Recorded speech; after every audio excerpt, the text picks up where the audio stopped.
My name is Christy Busby, and you are about to listen to the next episode of my podcast called F.A.T.E, From Atheism to Enlightenment. So come on in, join me. We're going to talk about it all, from atheism to enlightenment. Alrighty, guys, here we go. Get ready, and welcome to your F.A.T.E. Welcome, everyone, to the next episode of F.A.T.E. How's everybody doing out there? On today's show, I have Fotula Foteini Adrimi. She is a spiritual teacher of ancient Egyptian mysteries and shamanism.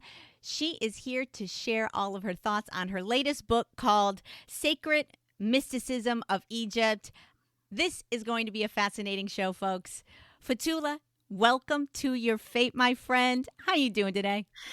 Hi, Christy, and hello to everybody listening. I'm very honored to be here. I'm so excited to be here and to share my book and my work. And also, this is something that I have been experiencing even from childhood, the love of ancient Egypt and the mystery schools. So it's a wonderful opportunity for me to share what I really love. And I think some people may find it fascinating.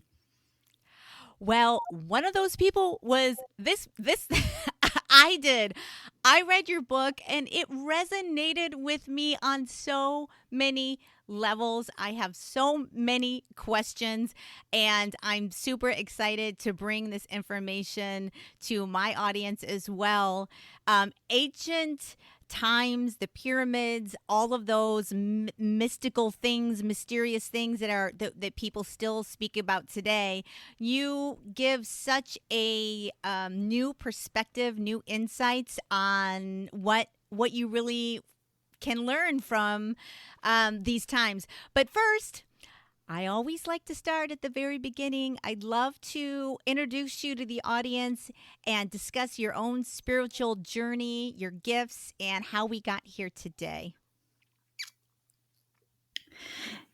So, my spiritual journey started a long time ago. Since I was a child, I was very open, I was very clairvoyant, and I had visions of ancient Egypt. But everything really accelerated when I became 30. At the age of 30, something really happened, and I started to remember my lifetimes in Egypt, and life itself brought me onto my spiritual path. And there was like no escape of that. I went to Egypt. I found the right teachers who could help me. I found shamanism, which is part of my ancestral work, and my ancestors practiced that art, but I found it through Western teachers, because in Greece, where I come from, this path in my lineage was not open to women. And I met it in the West through Sandra Ingerman and other wonderful teachers, indigenous people as well, from the Himalayas, from America as well, Native Americans, and I was introduced to this beautiful path. I trained with them. I became a teacher of shamanism with Sandra Ingerman, and after all that, I went back to my lineage and I said, could I have also my own, what is in my bones? And the elders took 2 years, because they said it's unlucky for a woman to do this. That is the tradition. But so in my family, there were no men left, only my father. And I had no brothers. I said, if you do not give it to me, I'm practicing anyway, and it will be lost, as we have lost so much of that old wisdom. So Yes, yes. my path has been a very interesting one, because I look back at my life and I think, how on earth this little girl from provincial Greece ended up in Scotland teaching the ancient Egyptian mysteries that I remember from a past life. And I've done so much work. Honestly, I've done so much work. I have folders and folders of teachings that my helping spirit, the goddess Isis, gave to me. And she explained things to me. And she told me, do not read what other people say, because then your mind will be muddled and you will not know what you're channeling, what is coming from somebody else. Just focus on bringing this information in as pure way as you can, and share it with others from the heart. So I have been doing that. And since 2006, almost 20 years, I have been working on this sharing these teachings with other people, and just seeing the beauty of the ancient world meeting us again. Yes. I my impression of reading the book, it really resonated with me on so many levels, as far as, and ladies and gentlemen, there's lots of words in this book that are going to be hard for me to pronounce, and so I'm going to need a little help. But you talk about a place, the golden times of ancient Egyptian, Zep-Tepi, and how they lived, and what spirituality was at the forefront of how everyone lived. So it really was like, wow, it resonated with me a lot. Number one, I just want to say it was interesting to me that you started having experiences with your gifts at very young, and you were told that because you were a girl that you couldn't say the things that you were saying. And I've never, as a woman, experienced anybody telling me that I couldn't do something because I was a girl. In fact, my dad was the exact opposite. He basically treated me like a son and like let me do everything that boys did. So it broke my heart that you are such a gifted, spiritually powerful person, and that you could have had a completely different path had you not pursued it regardless. So my hat's off to you. And I want to tell all these young women out here that no matter what anybody tells you, you are just as good as men, man. Don't let any man tell you you can't do something out there. I'm telling you, that is like, anyways, it made me mad. So I wanted to say it on the show. Uh, It was painful for me at the time as well. When I was told that, it was very painful. And what I did was to pray to my ancestral spirits who joined me, who, was one of the first names that just came out of my mouth when I started on my path, was the goddess of the underworld, Hekate. See, or Hekate, that you probably know as Hekate, but we call her Hekate. And I prayed to her and said, can you help me? And she said, wait and keep faith. And then after 2 years, when things started changing, and the elders realized that yes, I was serious and I was definitely going to do it, and I was doing it anyway. And then there was also so many signs. There were so many signs that could not be ignored anymore. So yes, eventually it took all this time until 2015 that the elders said, yes, we are going to share with you this wow. tradition. Well, I'm glad it all worked out, but wow, wow. Let's before I get into the Egyptian stuff, I just want to talk a little bit about your gifts and what are they and how you experience them. Are you somebody that hears things? Do you see things? Do you like what are your gifts actually? How do you experience them? How do they come to you? So this is a very interesting question. So in the beginning, I was very psychic. I'm still clairvoyant, so I can see things a bit like sometimes in my mind's eye.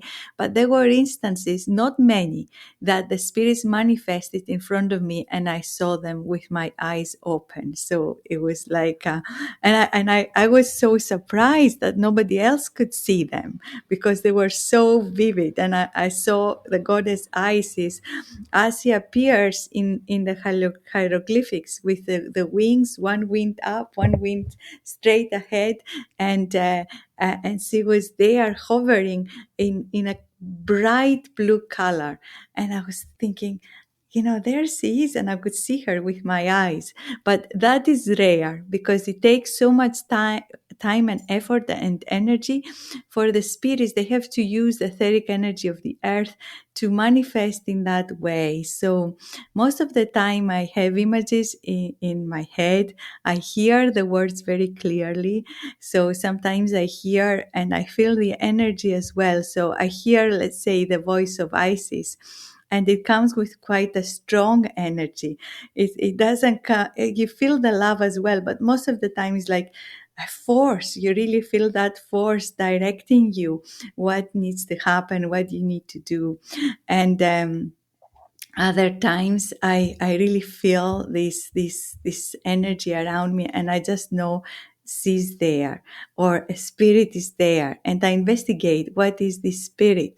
So I hear, I feel, I see, and sometimes I hear also the voice of spirit that is different with my physical ears, not just with my psychic ears, but again, that's more rare. Wow, that is incredible. I mean, you what a life. Um, all right, we'll get more into that later, but let's talk about who Iset is, and is it Iset or Isis? Iset, Iset. Iset. Iset. Let's talk about who Iset is and how she came into your life and got you kind of on your path.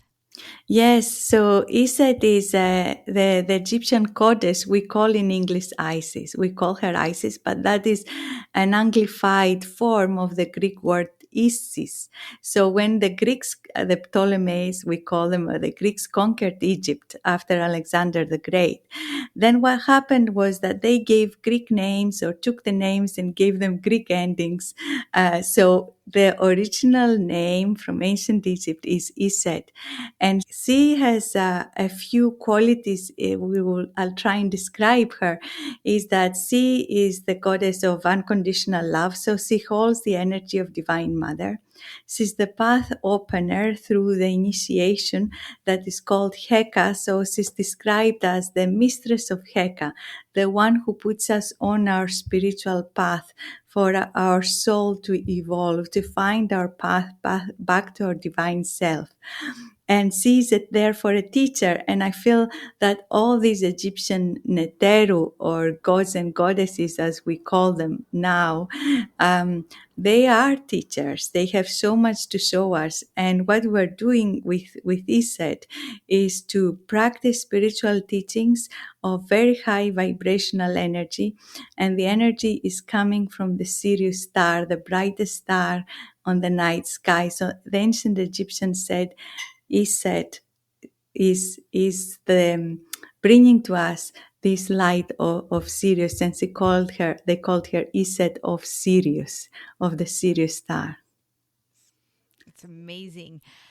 When we talk about ancient Egyptian times and things of that nature, we kind of have to start where it really began, which is what we call Atlantis. A lot of people think Atlantis was a myth and that it was only folklore or only a story, but Atlantis really was a place that was powerful in its own right. It had modern technology. They used energy. They used crystals. Can we talk a little bit about what you know about Atlantis and why Atlantis fell?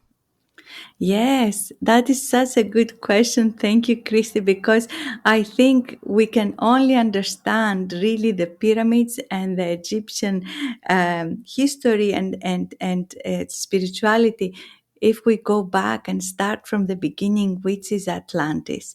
And in my book, Sacred Mysticism of Egypt, chapter 2 is about Atlantis, because I felt I couldn't really speak about Egypt without going through what happened in Atlantis. So what I remember from Atlantis, I remember that this very beautiful civilization that was in the beginning. Atlantis also had a golden time. It was exquisite.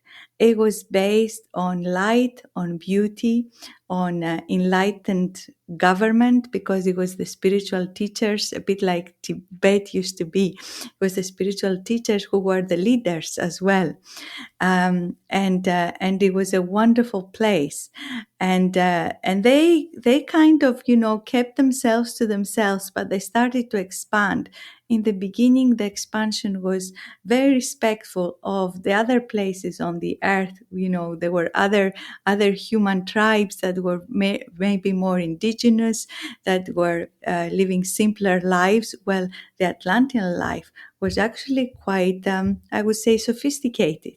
They had beautiful, what I saw was beautiful fabrics, lovely temples on top of the hills, wonderful, volcanic mountains that were filled with fruit trees and so much abundance.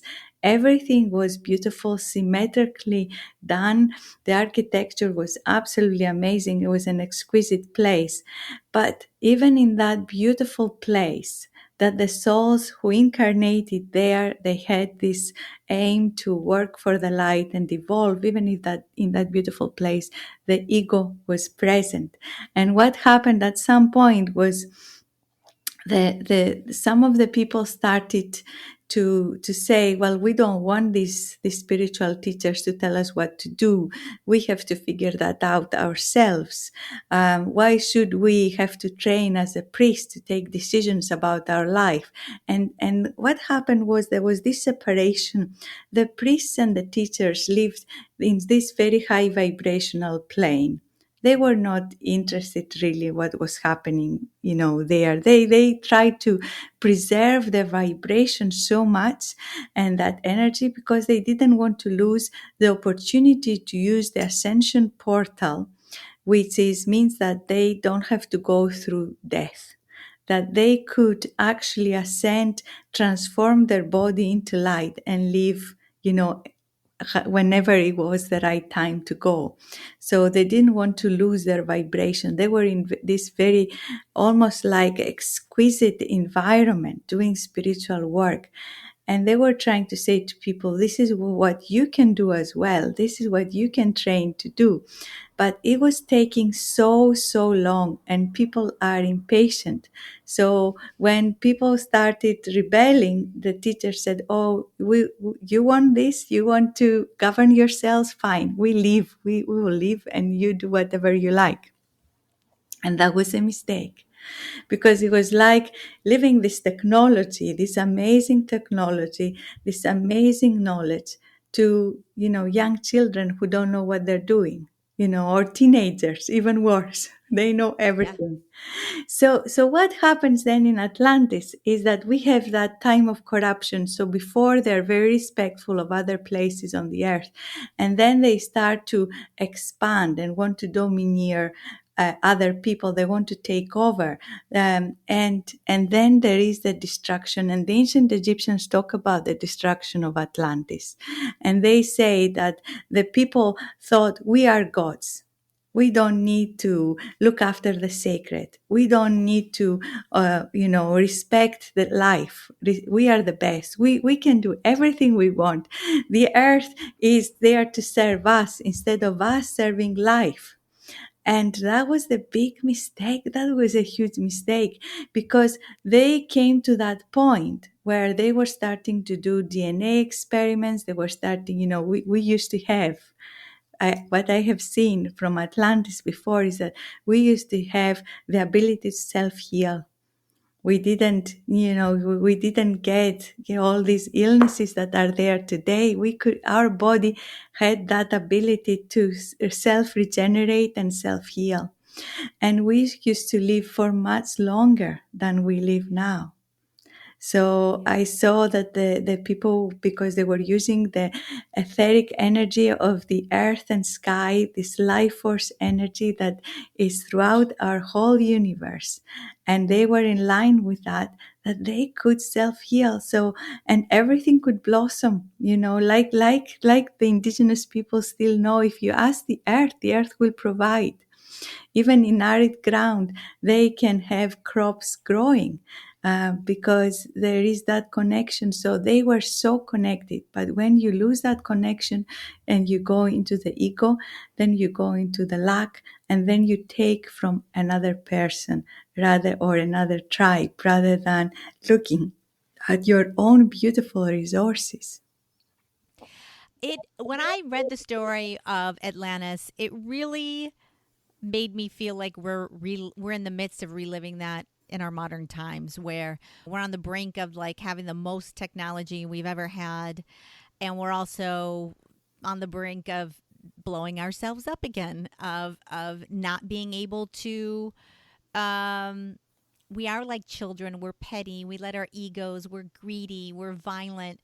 And in my journey of doing shows and talking to people, from what I understand, the human species, it's not the first time we've ruined things on this planet. It's not the first time that we've blown ourselves up. Like, it feels like we're on repeat.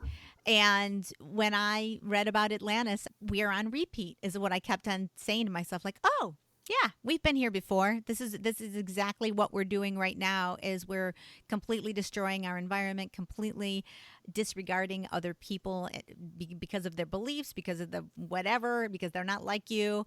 And it's sad that our egos, which seems to be the culprit and most of our troubles here, is that we don't pay attention to the egoic mind, that it's not going to lead us to always the best places, and that you have to come from, your a heart-centered way of being in order to overcome your egoic mind that is always going to want attention or want more or be dissatisfied or feel lack or um so let's talk about how Atlantis, it falls. It's they basically, the Mother Earth says, I've had enough, number one, and they blow themselves up. It Yeah. sinks, and some people escape. How does this translate into this time that you speak about in your book, that you have yourself experienced in prior lives, of this golden time where, um, I'll let you take it from there, my friend.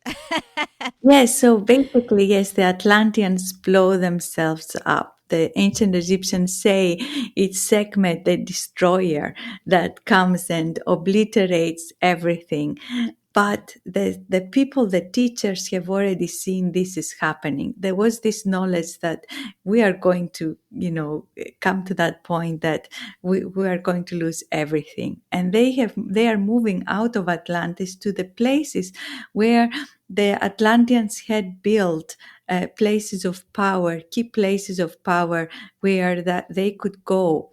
And the teachers live, and one of these places they had already built was Egypt. So in Egypt, they had built the pyramids already. It was a place for some Atlanteans that had moved there. They were like, it was an outpost of that empire.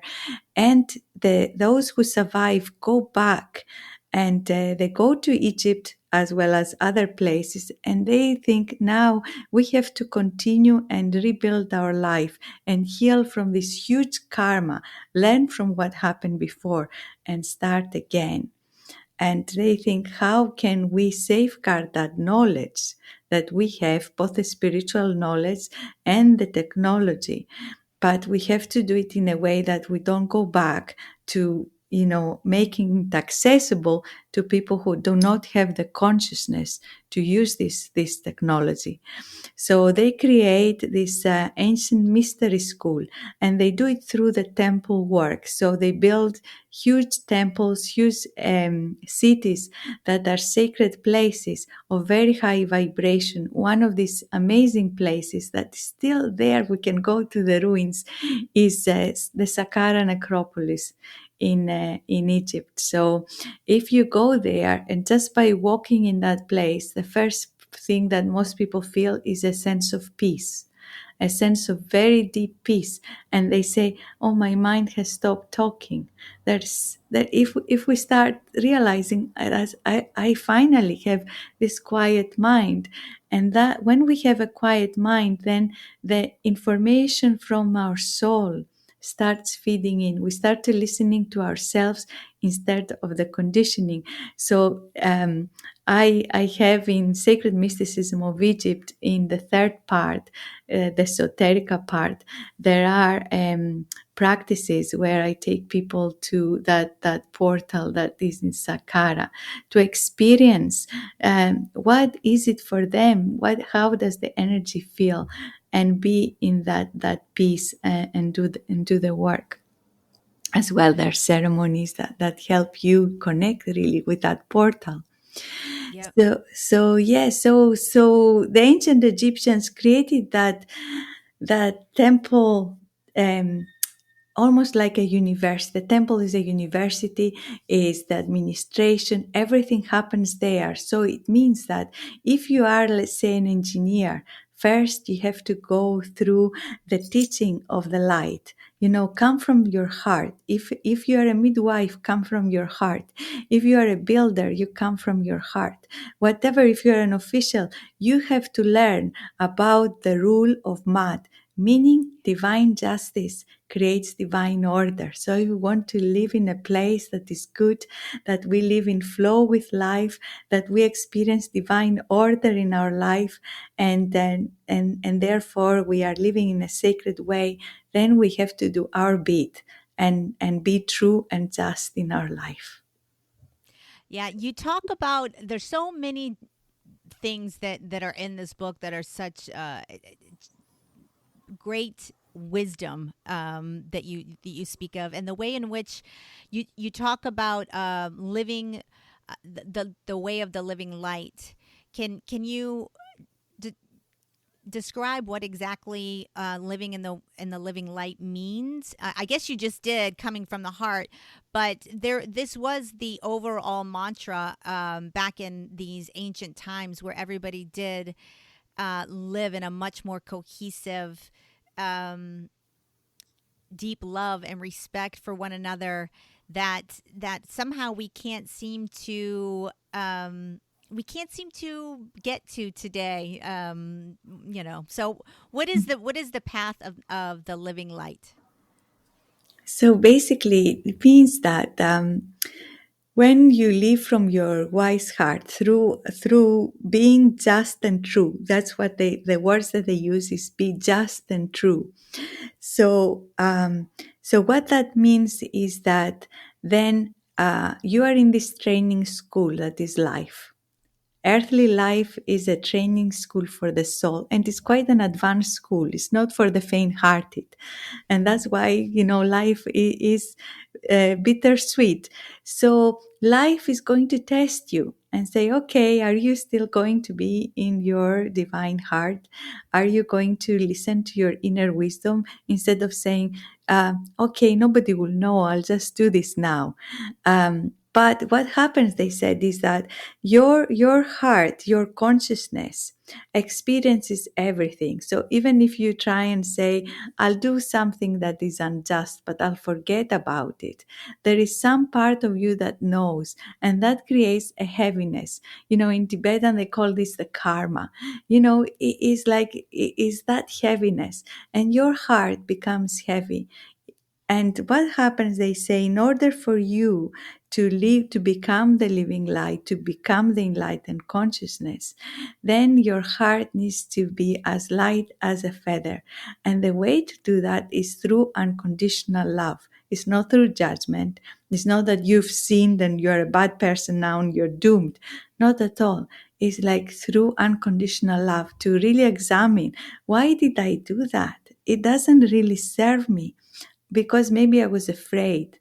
Maybe because I wanted something so badly and I was afraid it would never happen. Maybe I never thought about it because it becomes a habit after a while. Maybe I was asleep and not awake. So they were helping people to become, first of all, aware, and nature was a big part of that. So they had the very last nature, that is the Nile, the both banks of the Nile. And then they have the opposite of that, which is the desert. And in the desert, there are no plants, is like completely empty. So the fullness and the emptiness, a great place for the soul to experience life and death, activity and quietness. So this was Egypt was an amazing place for spiritual awakening. And the living light basically means that your inner light, the soul that we are, that incredible consciousness, is so much present in your body that you are coming from that. It's radiating out of you. So you are the walking light. You are living. You're not like a spirit. Once we die, we all are the light. But you are here in the body, and you are the spirit in the body, the enlightened spirit in the body. And that takes a lot of dedication and a lot of work, and there is no magic wand. That's why it takes us lifetimes, and maybe that's why we come back again. And yeah, from ancient Egypt, now we are sharing this work through the podcast. Yeah. I mean, you also talk about how multi-dimensional our souls or our spirits. We have different facets of who we are. Can we talk a little bit about what the Ka is and the Kahibit, the Ib? What are these facets of our personality that we're completely unaware of? Yes, so what the ancient Egyptians did was to really look at the spirit and say, we have to understand that it's not just the earthly consciousness, but there is so much more of us. And they tried to define what is a human being. They tried to define that. So first they said, okay, you have the earthly consciousness. They call that the personality, or the shadow self. Sometimes we call that, but is the part of us that is aware of earthly life, that reacts, that acts, that makes the decisions, and that is the Kai bit.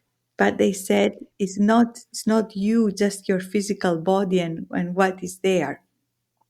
There is another you. There is the etheric you, the etheric being. That's what they call the Ka. They call it also the double. They say when you incarnate, there are, your consciousness creates the human body. So we choose our body, we make it the way it is because the consciousness chooses that. And then the earthly personality develops in reaction to what you live through life. So that's the Kai bit. And the Ka at the same time is the etheric double who really looks at what the Kai bit is doing. So the etheric double is, like you could say, an observer, observes, is so wise because the etheric double knows everything about all our lifetimes and everything else. And the etheric double merges with the personality when we sleep at night. The etheric double also can be anywhere. So we are talking here together, and our etheric double can be somewhere else doing the work that our soul knows what to do. So maybe sometimes, for example, some of people who study with me say that other people have dreams of me, that I'm doing these things. I'm doing healing, or I'm helping a relative die, and I don't know how to do these things. They say, I have no idea, but they see me, doing healing on them. And they tell me, but I haven't trained yet how to do that. So that means that the Ka has all the skills that this soul has learned over many lifetimes and remembers and knows, while the personality here is playing catch up. So the Ka is influencing the personality and saying, you need to go and learn how to do healing. I already know, but you need to remember that. And it's something that they learn later in life, while a part of them has already been doing it. It's so fascinating. Would you say the Ka is what we would call the higher self? You know how a lot of people say that you have a higher self. Would you say that that's the equivalent in spiritual terms? Yeah, I would say the Ka could be like what we call the higher self. And there's another aspect of the Ka that is really important, is that the Ka works beyond space, as I said, can go anywhere, but also beyond time. So that means that, for example, we have these, how many hours in the day, but the ka could do what could take us months in 1 hour or 2 hours. And I can give you an example of that if you wish. Sure.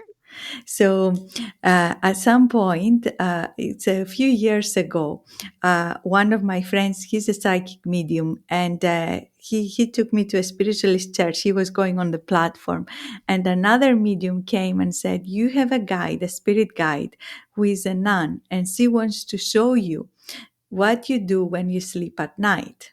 And she said, would you like that? And of course I said yes. So I fell asleep for 2 nights. I was so tired because I was really experiencing, you know I was asleep, but I wasn't asleep. I was awake in my sleep. So I was a spirit guide for different people. And what would I do for like 2 hours of that night, for example, being a spirit guide, would have taken months. So I was really advising somebody in their everyday life. One case, for example, there was somebody who was trying to give up drugs, and I was like their spirit guide, trying to take him away from the cartel where he was buying the drugs, and try to influence him and live a good life, and somehow save him, connect with his intuition.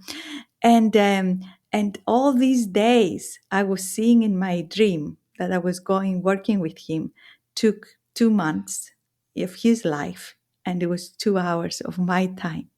So therefore, it's like time is very irrelevant for the car. It's very fluid, and it's fascinating when you think about that. It is fascinating. You talk about in the book that we're living in a time of set, and can you explain to me exactly this concept of what set is? What era are we in? And we're on the cusp in between two different eras, Haran and Set. And what is that? Where are we at in the world? Yes, so we have different eras. We talked about the golden time and how beautiful that was, and that lasted thousands of years because we lived in that wonderful time of connection. But the time of Set starts with a primordial karma where a brother kills the brother. So it's when there is a killing of the brother. Now we're all brothers and sisters. So when we see all this primordial killing and all these wars and all these people killing each other, it's actually that is the primordial karma repeating itself, and this is what we have to heal because we are one. We are really one.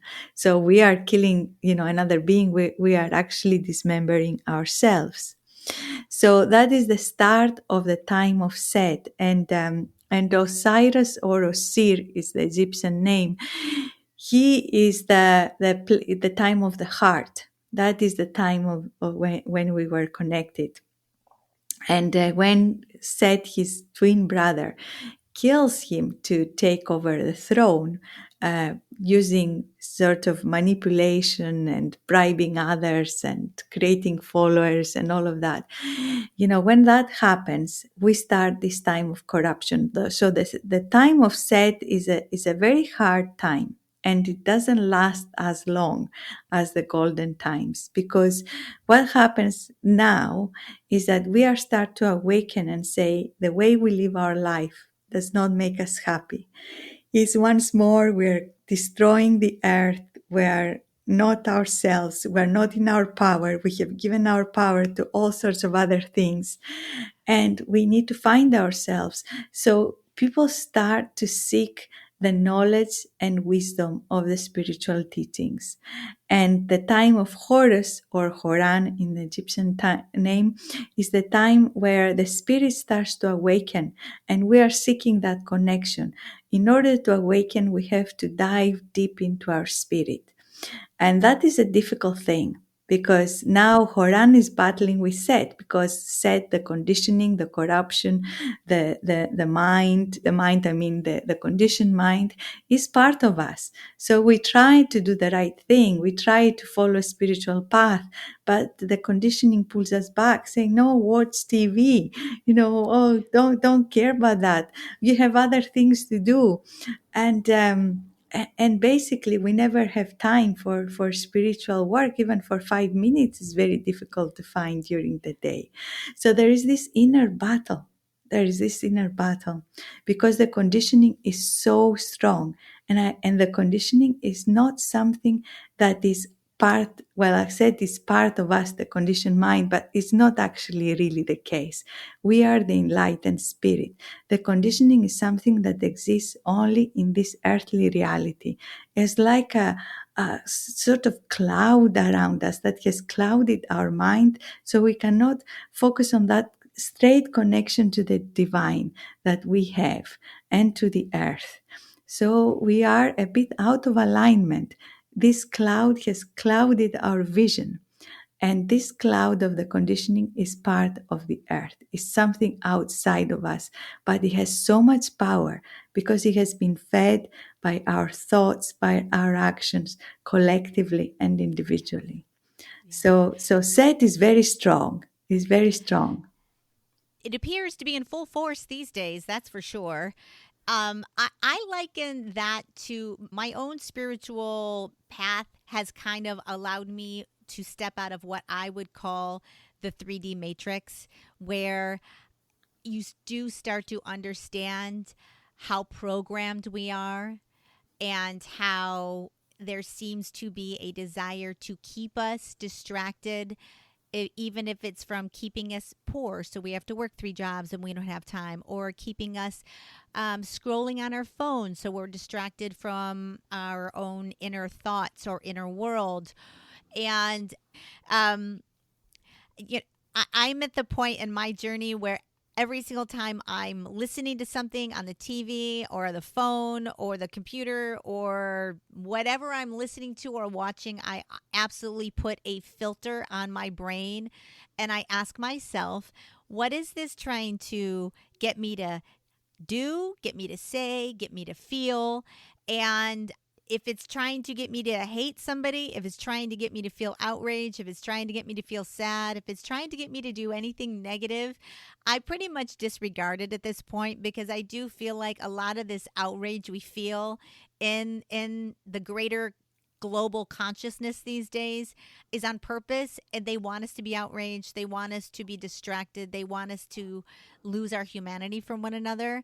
And being in this world of Set, it is all about, it feels to me, and correct me if I'm wrong, but it's all kind of about feeding your own ego and not being able to tap into um, your inner world. Don't you think? Doesn't it?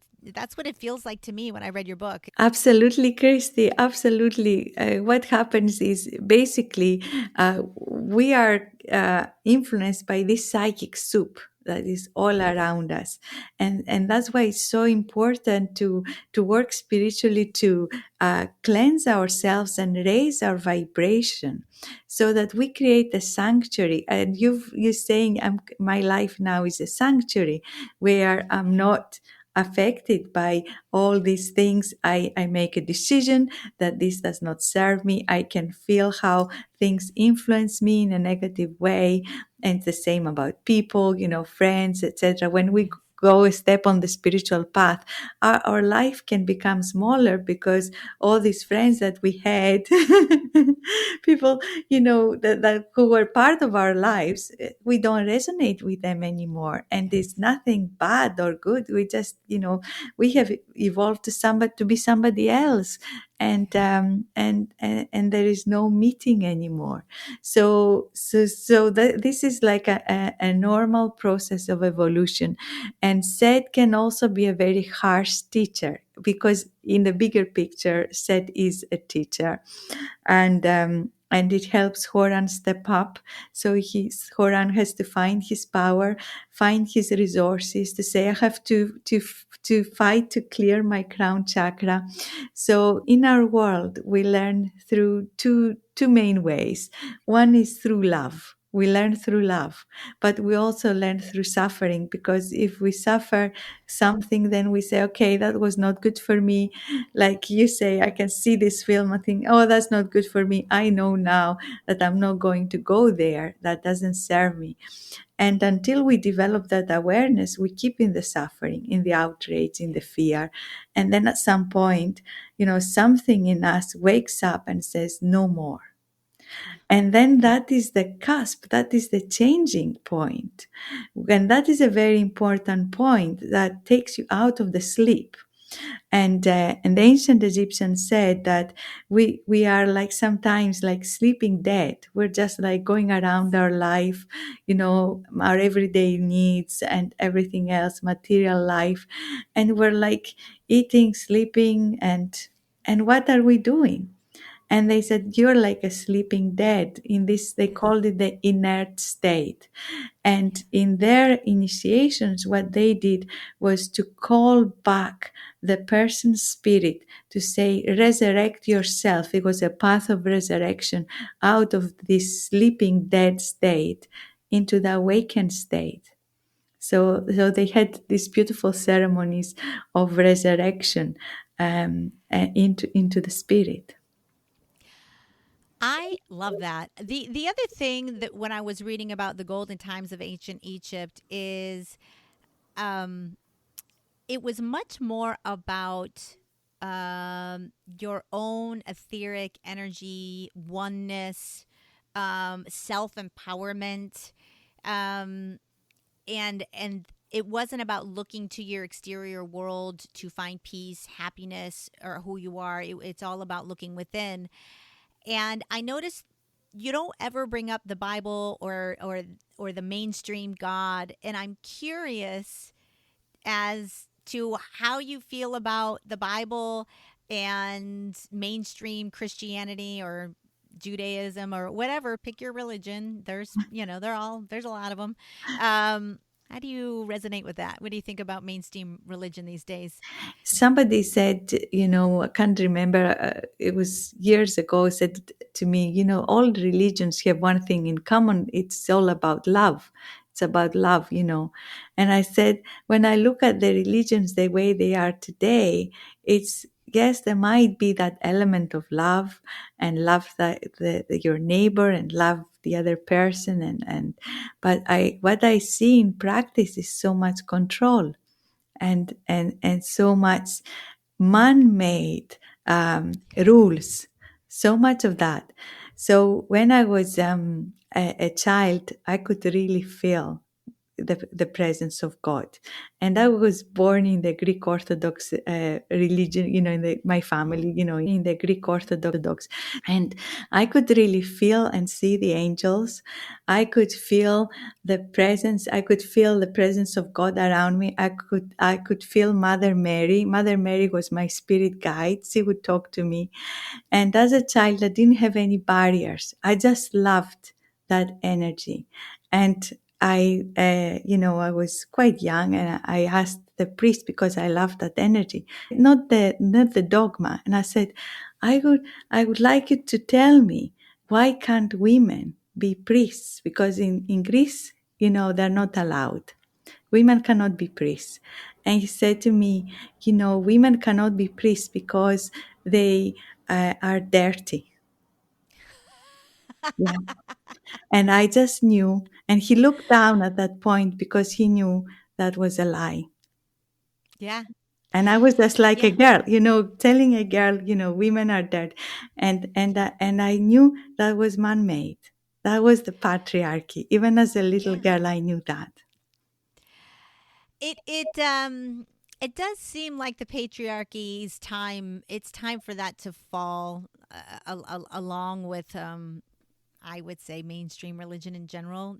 I think part of the reason why we have some of the problems that we have is because men have been ruling the world for an entirely too long. And if the feminine divine would rise up. And I'm not saying we need to um be higher than the masculine energy, but it needs to have balance. There needs to be balance between we were never supposed to be subservient to men. I don't care what any man out there says. We were never ever supposed to be subservient to men. I don't care.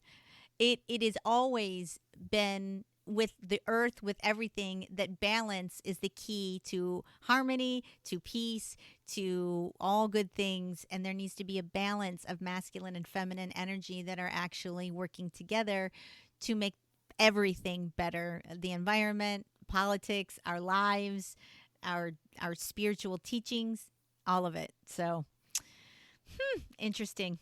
Very interesting. Um, Absolutely, absolutely. one of the things that I want to talk about, which I also thought was fascinating, are spiritual attachments. It's something that's coming up on my show a lot. Is past life regressionists talk about it, paranormal people talk about it. That um, our souls are living bodies that when we die, depending on what your own belief system is, you could get caught down here as a ghost. So can we talk about what's a spiritual attachment, how they happen, and what are the possibilities that exist out there for more people than we think to have this problem? Because as I was reading about it, I was like, this makes a lot of sense to me of why people do such crazy things that they would not normally do. And maybe it is mental unwellness, but some of it could be like a super negative energy attached to somebody who finally they break. But tell us about spiritual attachments. What do you know? So there are many different spiritual attachments, but some could be lost souls. So lost souls are souls, people who have died, but they have not passed to the light for many reasons. One of the reasons could be the passing was traumatic. So they passed in a way and they felt shaken. They're out of their body.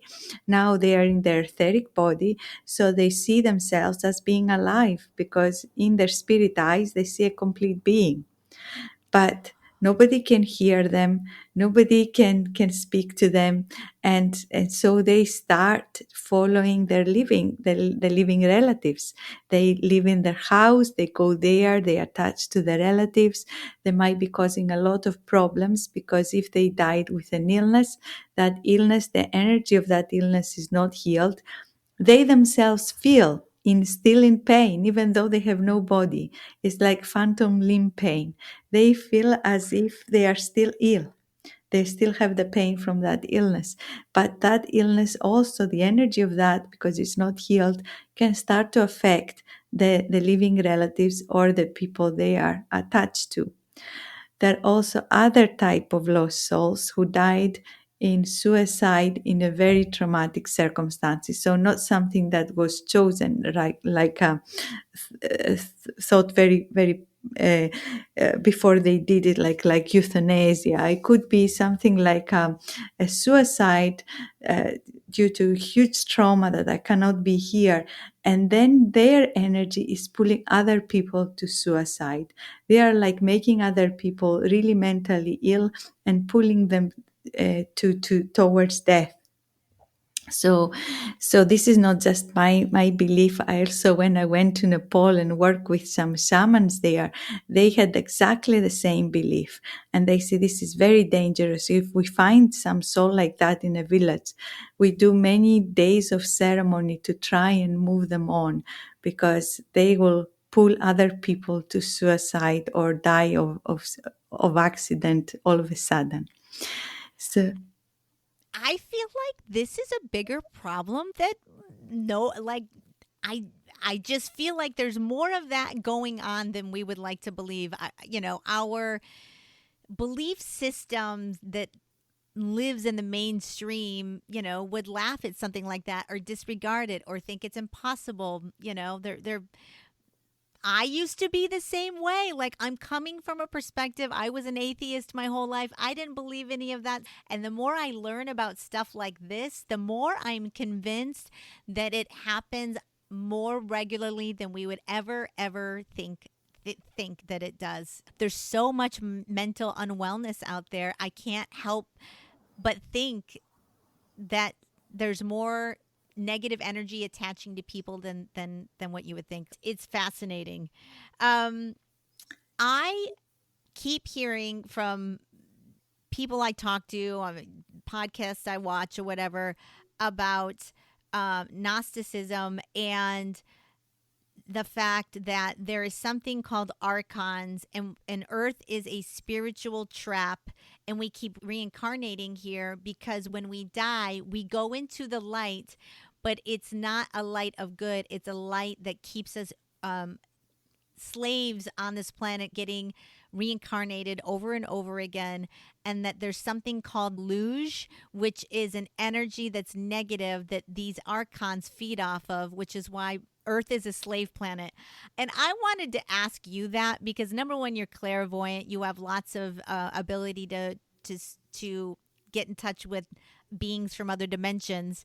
Is there any truth to this? Like, have you heard of this theory? Is this a thing? What is your thoughts on this Gnosticism belief that there's archons that make us reincarnate and you have to die a specific way and ask them if they're of God when you do die or you get trapped in that light again? This is what I'm hearing. I want to know your professional opinion. Okay, so what I have experienced is that there is the most wonderful light of unconditional love coming to us on the earth right now from enlightened beings and from beings of light, from also star beings of light. There are also the bad guys, if you like, if you want to call them that. But they are, as there's light, there is dark. So what happens, what I have seen that may be explaining something like that is when somebody is doing black magic, curses, works with lower entities to cause harm, manipulates the etheric energies. I have seen that these people, when they die, the same beings they invoked, like for example, I invoke the light, but they invoke this darkness to do harm on other people or control others. These beings are there for them when they die. They see these entities and they carry, like when we invoke the light, it flows through our current body and it elevates our consciousness. But when somebody invokes the dark, that's what happens to them. So they are filled with energy, heavy energy that is very painful, that can cause aches and pains and all sorts of things. And it happens especially when they try and do spiritual work. So maybe they've done this in a past life and now they want to do the right thing and they want to evolve. The moment they try to do the work, they have all these horrible pains because this lower vibration that they work with is trying to stop them move on. And it takes a lot of work. It takes so much work to really get rid of these energies that they had worked with. And also it takes a lot of spiritual work to cut all the attachments. They need a really powerful ally from a being of light to cut the attachment to the entity that they used to invoke and work with. So they see that. So these people are trapped, yes, and they need help. But so that is why people sometimes don't understand. They think, oh, if I don't like somebody, I send them a curse or whatever, thinking, no, this is the worst thing you can do, because the etheric realm is so much more powerful than the physical realm. If you go and punch somebody, is one thing, but if you send them a curse, it's 10 times worse. You are really, really carrying a very heavy energy and karma there. And so I have helped people who had done lots of things in a past life. They knew that. They were very afraid. They had a lot of unexplainable pains and illnesses. And we worked and cleared that. Over time, it takes so much time, but they did it. And that was, not many people have the capacity to say, yes, I will do this, because it is frightening when you meditate to see this entity coming to get you and thinking, what is this? But then realizing this is what I've done before. And to overcome this takes time, but with support. With support, you can do this, because the divine is unconditional love. I have no doubt about that. I think that there is a way for us to exit the wheel of reincarnation, which is through becoming our light. We're beings of light. We're so powerful. And I also have seen in the bigger picture, for this time, so many souls want to come and live a life on earth, any life, even the worst life, the poor life. Say, I need to be here on earth at this time because it's the cusp, is the change of eras. This is where the diamond is being grinded, it's being polished. And therefore, this is a huge time of evolution of the soul. And I have hope that we will not blow ourselves up and that we will make it. I don't think I think there's beings out there that are going to intervene if we try to blow ourselves up again. I really do. I think that there's benevolent beings out there that are not going to let us kill ourselves again, and they're going to intervene and say, "Hey, look, dodos, that's not what we do, and this is who you are." And you know, w- we'll see what happens. This book does make you think about getting on your own path and opening up and becoming initiate. And if people read this book, um, what is your best advice for people to start stepping on their own path of the living light? What do you suggest that they do? Do you have a website where you kind of take people through this, or like how can people start this process if it pulls them? It kind of pulled me a little. I'm not gonna lie. That's great, Christy. So the website is called the ISIS School of Holistic Health.com. And you'll find so much there, so much there. It's very rich, and there's just so much I do. It's me and my colleague Fee Sutherland. We work, the two of us. You will see so many programs, and we just the two of us, but somehow we get the energy to share all this wonderful work. So for the ancient Egyptian work, so there is the introduction to the Egyptian mysteries. There are 3 webinars coming up that are going to be live September, October, November. If you miss them, you can also, do them again. They will be recorded. And there I give you some information about how these mysteries were taking place. There is a bit of history. There's, obviously you can feel the energy, and there is a spiritual practice to also work with that. And if that resonates with people, the big step to become an initiate is a step where you say, okay, I'm stepping onto this path, I'm receiving the initiation. And then that focus is much more on spiritual practice and ceremony rather than the history. So if you want to know more about the ancient Egyptian mysteries from a mental perspective and spiritual too, but also the history, then the webinars are better. But if you want to really practice, then the spiritual path of ISIS is the first course that is in April 2026 online, or you can come to Glasgow in March. It's also in March in person. And or I would love to go to Glasgow. Well, welcome. You're very, very welcome. You're very welcome. So that would be amazing. That would be amazing. So that path is my. Isis said, "I'm not really interested in telling you a lot about the history because that has happened."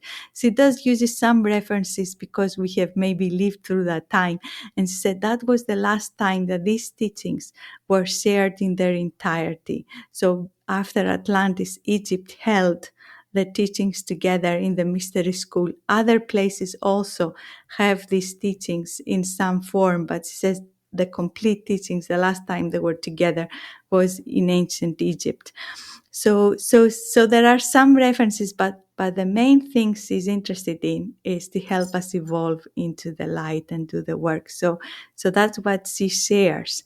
And that path you can walk in take your time, or faster, or not, or whatever. It's your own pace. And we have a community as well. We meet once a month once people get initiated and they do the work and they want to continue. We meet once a month and we practice together online. And now and then, ISIS invites us to go to Egypt and do the spiritual work in the temples and sacred spaces. So every pilgrimage that I have been able to facilitate had been absolutely magical. We did amazing work. And we were very lucky to be able to do that because officially it's not allowed, but there's always a way. And that was great. I'm so grateful. Do you think that this information is being withheld purposefully? That we're not, I've heard of other mystery schools out there. I don't know if they all teach the same type of knowledge. But do you feel like this information is being held from us? Because when you read the book, the way in which they viewed life, the way in which they viewed us, it just made so much more sense to me than anything else I've ever read about what life is, or even how we do life now. I would say most people aren't truly satisfied with the way our system, our society is set up. It's set up for a few people to do really well and everybody else just kind of struggles along and is a victim to life, not a active participant of life almost. So, what are your thoughts on that? Are we being held back from understanding who we are purposefully? Definitely. And that you can see in Egypt. If you go to Egypt, you will hear all sorts of myths. And then if you look with even you with your common sense, you will see that a lot of the stories that were being fed from school times, that the pyramids are some sort of tombs that people build with copper tools, and that they were slaves or ignorant people. There is no way this building has been built by anybody than engineers that absolutely knew their job. Each stone is exactly placed. I mean, there are places in the pyramid that you can say, we could not even do it today. You know, even with our modern tools, how can they put that granite there? It's just and polish it in that way. And there are so many questions, and there are people who go out there and they record all that and they show that, look, this is a drill, this is a hole made by a drill, that you can see it is and everything is being ignored. There are Yeah. people who go and say that there are all these tunnels underneath, you know, and they're finding these tunnels in radars, and then they go and excavate, and there are videos out there that show you all these tunnels that they say they don't exist. So Yeah. the things that I've seen in the book are starting to come out, because now I think people are waking up, and more of that will come out. There will be more information, and it will start to become mainstream. You know, maybe 10, 20 years ago, nobody could speak about that. They would say, you're crazy. Still, people might say you're crazy, but it starts.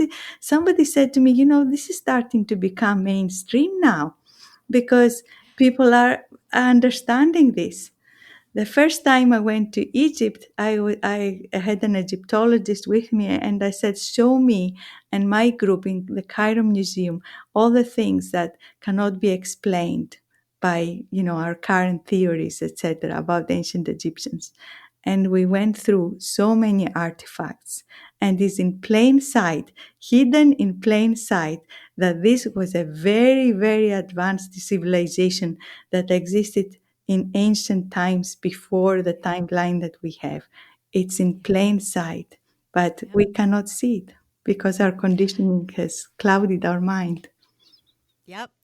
I agree. And I also agree that we are on the brink of a great awakening on this planet. I think the more we see everything around us crumble as far as our institutions, and I think that, uh, you know, post COVID, a lot of people had their own awakening where they got locked up into their homes and they started doing a lot more thinking because they were off work. And I think it's becoming more mainstream to talk about things like this. So I know that's one of the reasons why I'm doing this show, is to get people to kind of open their mind and let go of their programming and to start understanding how vulnerable everybody is to programming. But I do think there is a slow burn to everybody starting to understand that we are so much more than what our five senses can pick up, and that there is a greater purpose for us being here,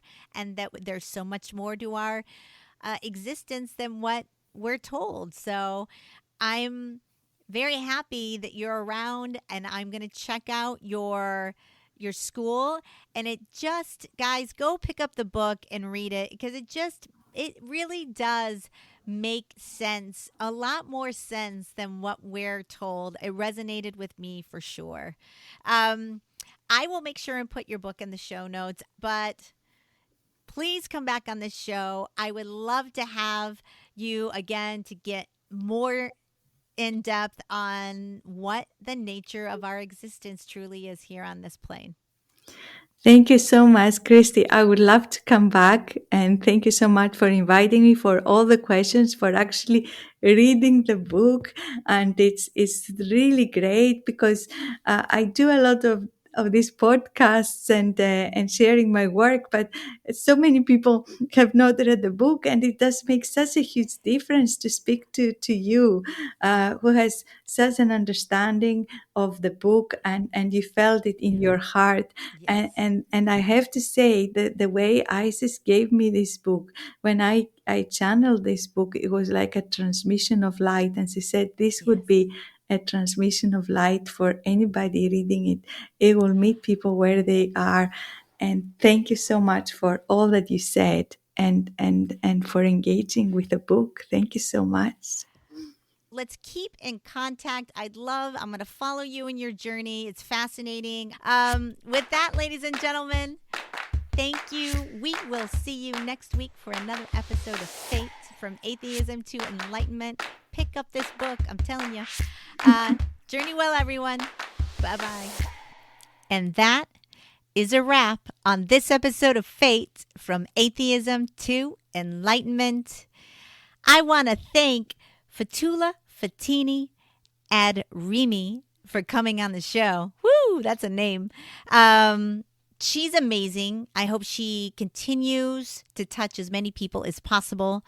I will say, you really do have to read the book. This podcast didn't even scratch the surface as to what is in the book as far as knowledge and how reality is built, how we really could be living our lives, how easily our egoic minds take control, and I think it leads to what is happening now. It seems like humanity is on this cycle of corruption. They forget who they are, that we are spiritual beings of light here to expand, learn, and grow our consciousness. It seems like once we throw that out, we start leaning into our egos of feeling the desire to be superior to each other. Humans love to feel like they're better than one another. We love it. It's our ego mind. We lean into that hardcore. Greed. Greed starts surfacing. That's our egoic mind, like being always wanting more, never feeling satiated, never feeling like it's happy, always feeling like there's something else out there that's going to give us that sense of wholeness, of feeling happy. So we chase things with materialism. That seems to be a cycle that we keep doing. Violence. We're kind of barbaric. It's just the level of violence that is in our world, that's in our culture, is also something else that I find to be driven by ego. Because if you start to understand that we're all connected, that we are etheric energy light beings, that we're all source. When you start understanding that, you start falling away from this need, this over competition, this over materialism, this over consumerism, this over, you start finding happiness within. I'm not even interested in watching television or watching movies anymore. It doesn't interest me. My own inner world interests me. The multi-dimensional nature of our reality interests me.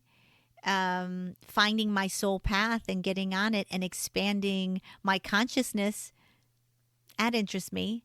But the pettiness and the selfie culture and the consumerism, materialism doesn't really interest me. I don't understand the pull there. But definitely should read this book. You're definitely going to feel like you have just read something that made sense to you as to how we should be living and how we should be paying attention to our programming and how detrimental it is for us as far as keeping us from figuring out who we are. And we are all the spark of the divine. We are all eternal beings of light. And we are just so caught up in this 3D society mainstream programming that we can't snap out of it. So I don't know, gang. I'm definitely want to have her back on the show. I definitely think that I'm gonna look up her institute online and see if I can't start taking some classes or something, because it did resonate with me. It did make sense to me. I did have this makes sense. And I understand why this information is being kept from us. And I do think there is a big awakening happening. And I think there's so many light workers down here right now trying to awaken and put as many people on their path as possible. And I'm going to start having more of those people on the show. I'm getting people reaching out to me saying I have a story, and I'd love to tell your story on your show, and I am delighted and excited to present people that are having their own spiritual experiences, and they're here trying to awaken as many people as possible. And I think I'm going to have some great shows coming up for you. And thank you for sticking with me. I love doing this show. I feel like I'm getting a degree in spiritualism, because it's not like I focus on one thing. I have been trying to put as many topics out there as possible, from energy healing to manifestation to shamanism to Egyptian mysticism. It's all about expanding and learning and growing and understanding the reality that we're swimming in. And it's not the reality that they taught us. It's something different. It's something more. I am definitely a much more spiritual person that tries to make decisions from a heart center, not from an egoic mind. And I'm hoping that other people are starting to live in that zone as well and start adopting their own spiritual practices, because I don't think it's just one way. I think as long as you're coming from a place of love, that's the most important part of the picture. Everything else is do what resonates with you and do no harm. Alrighty, gang. With that, we will see you next week on Fate, from Atheism to Enlightenment. And Welcome to your fate, everyone. I'll see you next week. Bye.